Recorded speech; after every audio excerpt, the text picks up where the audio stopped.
Hello, welcome to another video from Football Oasis. Today is a special episode, so I thought let's do a special introduction. But if you are new to the channel, make sure you go down below, smash the subscribe button and turn on the notification bell so you know when a new video comes out. Now, let's get to Archie Thompson.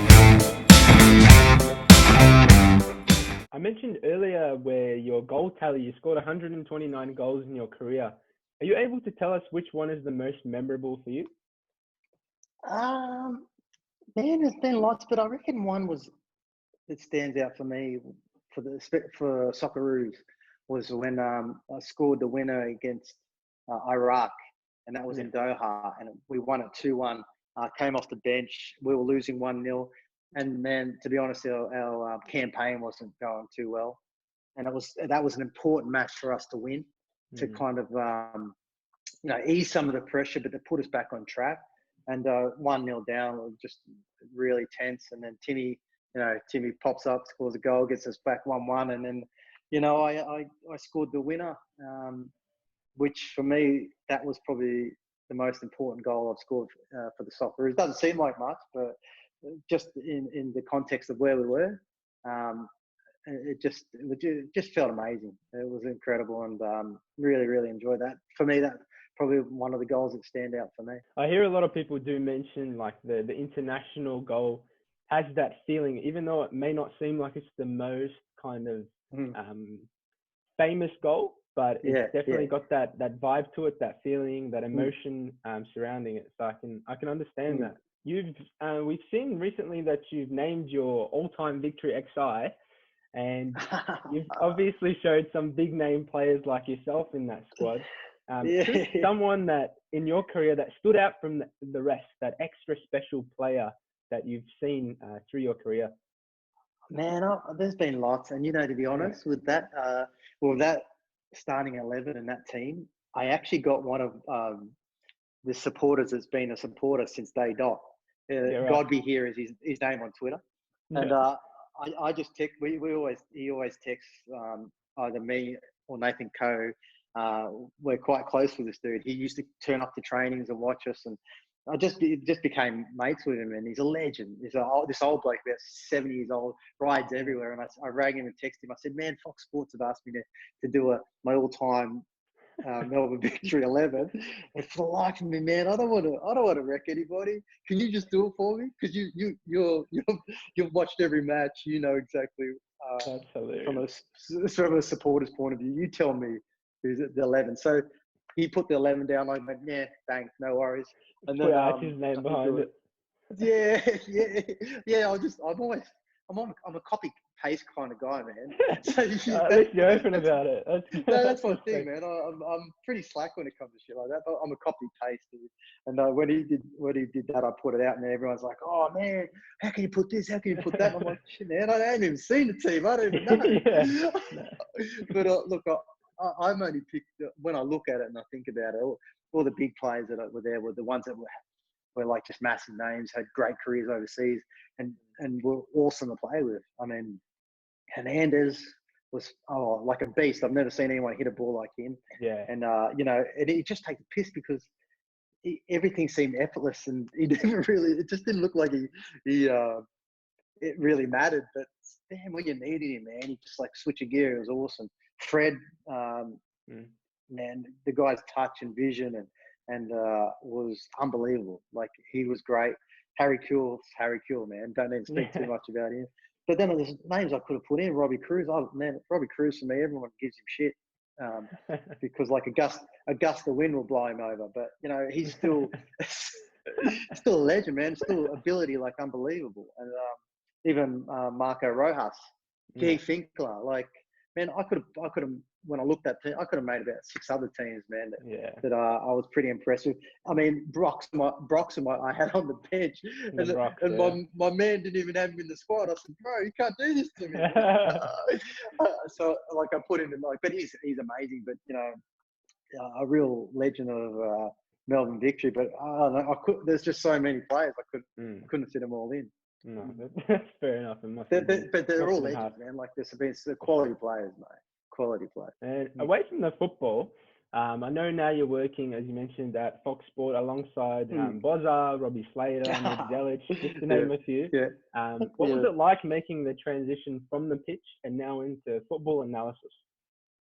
Well, it was daunting, and because look, man, I actually thought when I went into that role, I all the criticism and stuff from my football days had finished.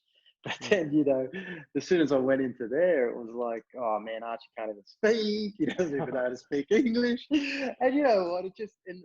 For a long time in my football career, I didn't read a lot of shit because early on I did. And I read forums and I read papers, and it just, it wasn't a true reflection of what actually happens and what people see behind the scenes with certain things. So I kind of dropped that away. But then obviously I thought that was it. But then going into media, that's exactly the same shit I was copying. And the thing is that, man, we're just all trying to do the best that we can. I mean, I'm not a journo. I've not had experience in TV. They've just gone, here, you're doing Fox, just tell us about the game. But man, how do I act? Or how do I talk? How do I, it's all on the run. I've had to learn it all on the run. And I probably didn't take it too seriously in the first couple of years, but I love it now. I enjoy Bozza. I did Match Day Saturday with that dude for 2 years, man, every Saturday. And if anyone could get through that, man, they've got pretty strong will. But what a legend, like an absolute legend. The stories he's got, man, is incredible. But for me, it was daunting because I was going into the same thing. It's like, am I worthy enough to be in the same room as these guys, because they had massive careers in Premier League. Ned Zelich has had an amazing year with the Socceroos, and one of our best exports in the midfield, and he done so well in Germany, and he's a strange cat. So it was just obviously, and Robbie Slater, but they're all great, man. We all love our football. We all have different opinions about how the game should be played. I have a different opinion than a viewer might see. Maybe I can't get it out, but that's just me, man. For the life of me, though, I still don't know the names of every player in the bloody league. I don't know how to pronounce it. But man, I love it. I enjoy it. Is it my passion? I don't know. But look, it still keeps me involved in the game. I still get to see all my mates when they're playing, and I try not to be too critical, because I think that's the thing about media and stuff. You always got to have an opinion, and you've always got to be like, and the thing is that I don't want to slam anybody, because it's hard. If it wasn't hard, if it was easy, everybody would do it, man. Yeah. And I know I've been in positions where I've been shit and I've done shit things, but it's hard to be real critical. That's one thing I find tough about the media side of things. Yeah, you're too nice, Archie, for that. Nah, man, I don't know, man. I don't know.